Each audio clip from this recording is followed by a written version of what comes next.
Bonjour à tous les téléspectateurs, nous continuons le Pâques Shabbat sur la paracha de Vaïkra.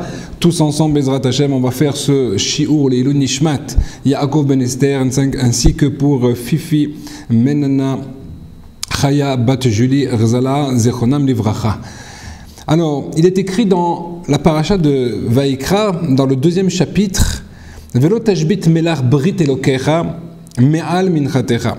Tu ne devras pas, attention, ne pas oublier l'alliance qui a été faite avec le sel, de façon à ce que tu puisses mettre justement sur tes menachot, sur tes sacrifices, du sel. Et c'est quelque chose que, c'est une brite en fait, Rashi ramène sur le pasouk, en fait, qu'il y a eu une alliance avec l'eau de la mer. Pourquoi? Parce qu'en fait, le ciel avait reçu les anges, avait reçu le trône céleste, la terre avait reçu Matan Torah, la Torah, et la mer a demandé alors, et moi qu'est-ce que je reçois? Kadosh Baruch Hu lui a promis comme quoi on n'oublierait pas l'eau ni le sel, et voilà pourquoi justement le sel est mis sur les corbanotes, sur l'autel pour les sacrifices, et l'eau pendant la fête de Sukkot où on fait justement les libations avec de l'eau et non pas avec du vin, spécialement dans la fête de Sukkot.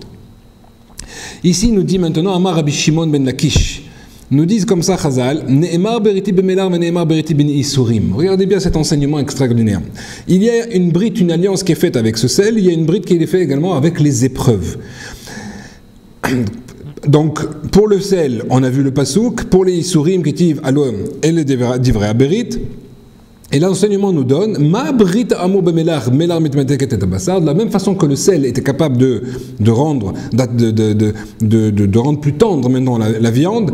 Af berit aoud beisurim, on voit que également il y a une alliance qui est faite avec les épreuves, avec toutes les épreuves que les personnes endurent. Isurim et marakim et avonotem shel adam. On voit que en fait que les épreuves vides, elles nettoient des fautes que l'homme fait. Comme ça nous dit, c'est une Gemara dans la Gemara de Brachot.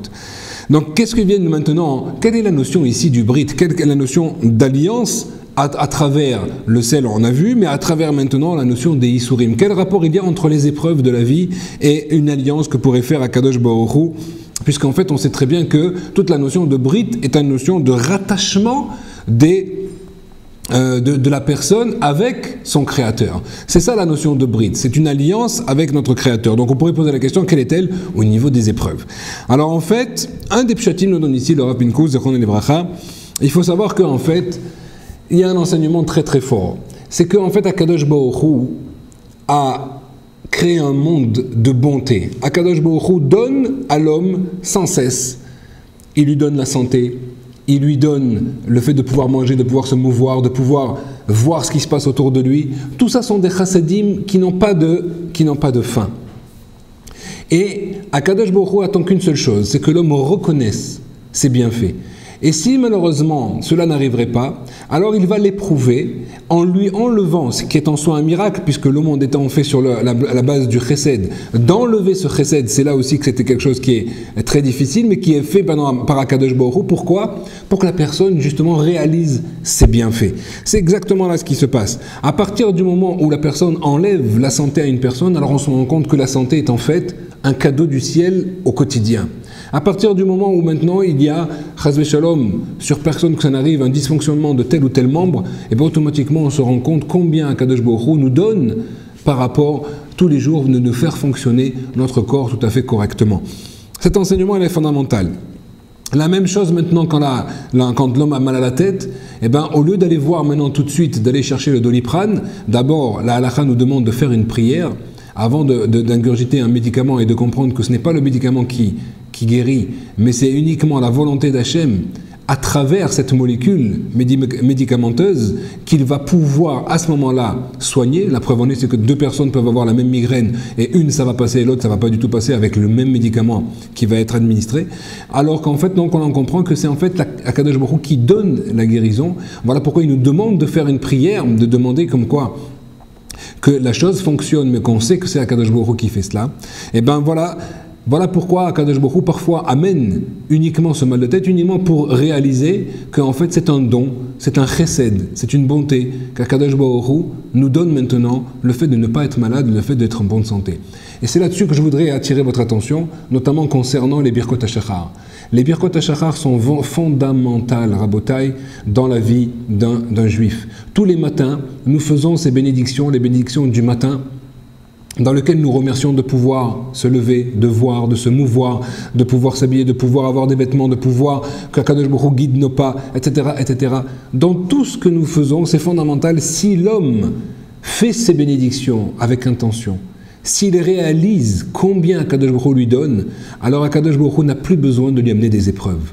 À tel point, nous dit le Seder Olam, et c'est ramené également par le Chafetz Chaim, le Mishnah Bura, comme quoi il y a une aftacha, une assurance qui est donnée, comme quoi le Seder Olam dit que celui qui fait la bracha de Asher Yatzar, qui est la bénédiction que nous faisons après avoir été aux toilettes, dans laquelle nous remercions justement le bon fonctionnement de tout le métabolisme du corps humain, eh bien, il est écrit que celui qui fait la bracha avec intention, à chaque fois, il lui assure de ne jamais tomber malade. De là, on comprend Rabotai, comme quoi Akadosh Baruch Hu attend de nous une chose, cette reconnaissance. Elle est fondamentale. Celui qui précède la reconnaissance et qui est en éveil à chaque instant, à chaque jour, de reconnaître les bienfaits d'Akadosh Baruch Hu, lui n'a pas besoin d'avoir ces épreuves. Si malheureusement, ce ne veut pas dire que cela va expliquer toutes les maladies de ce qui se passe aujourd'hui. On voit même des tzadikim qui ont les maladies et eux demandent justement parfois des épreuves ou prennent sur eux sans demander, mais en tout cas prennent sur eux les épreuves pour venir réparer les fautes de tout le peuple juif. Mais en tout cas, il y a énormément de contes dans lesquels nous ne pouvons pas rentrer, savoir pourquoi telle personne est malade. Mais en tout cas, ici nous avons un fondement, quelque chose de fondamental à apprendre, c'est que l'homme peut éviter énormément d'épreuves uniquement par l'éveil qu'il a et la reconnaissance sur les bienfaits d'Akadosh Baruch Hu, qu'Akadosh Baruch Hu lui donne à chaque jour, à chaque instant, à lui et à toute sa famille. Faisons l'effort de remercier comme il se doit et à ce moment-là, que toutes les épreuves soient effacées du peuple d'Israël. Amen. On passe au niveau de la halakha. Alors au niveau de la halakha, on va continuer sur les notions de bichoul. On avait commencé ensemble la notion de cuire le jour du Shabbat.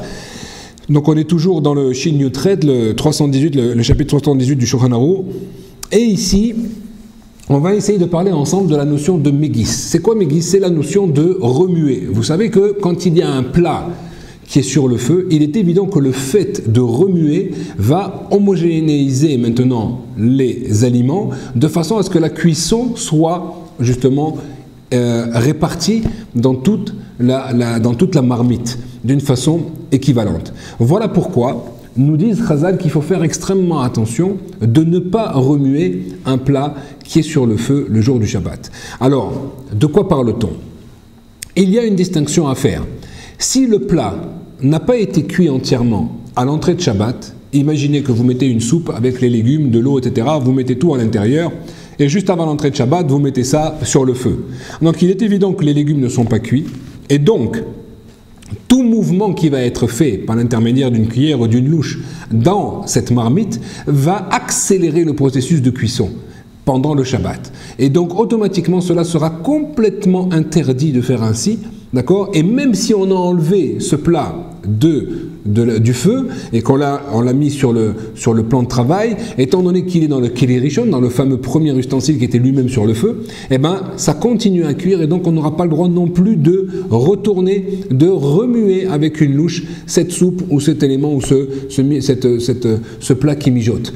Et donc on n'aura non plus pas le droit d'aller servir les gens, si en faisant cela on va remuer, donc cela sera aussi interdit, donc c'est très très problématique Rabotai. Donc il faut faire extrêmement attention que soit le plat soit cuit entièrement avant l'entrée de Shabbat, cette soupe, ou d'attendre, une fois qu'on aura enlevé cela du feu, d'attendre que cela ait refroidi à moins de 40 degrés, de moins de Yad Soleil Bo, le 40 degrés, pour pouvoir commencer à servir les personnes.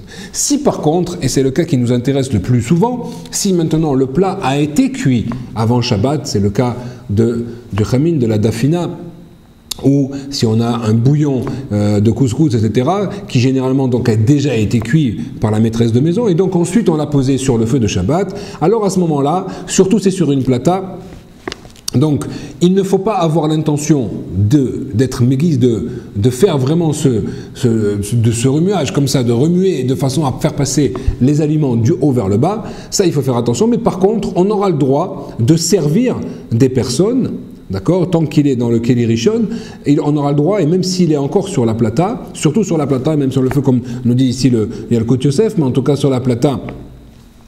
Et il dit maintenant qu'on aura le droit de servir des personnes. Donc, imaginez que vous avez des invités qui vont arriver plus tard. Imaginez que vous voulez garder le plat jusqu'au repas d'après, jusqu'à la Seouda Shlichit, j'en sais rien, pour X ou Y raison. Donc, quand il y a une raison comme ça qui est valable, donc on peut très bien servir les gens, d'accord, puisqu'on n'a pas du tout l'intention ici d'aller remuer les choses, puisque de toute façon la cuisson a été homogène, puisque tout a été déjà cuit avant Shabbat.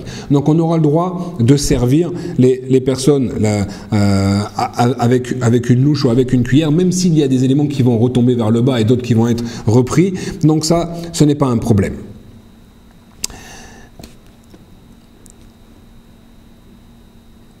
Alors pourquoi est-ce qu'on n'aurait pas le droit, alors que l'aliment a déjà été cuit, de véritablement remuer? Parce que, nous dit Razal, c'est mirzé kemevachel. C'est comme si véritablement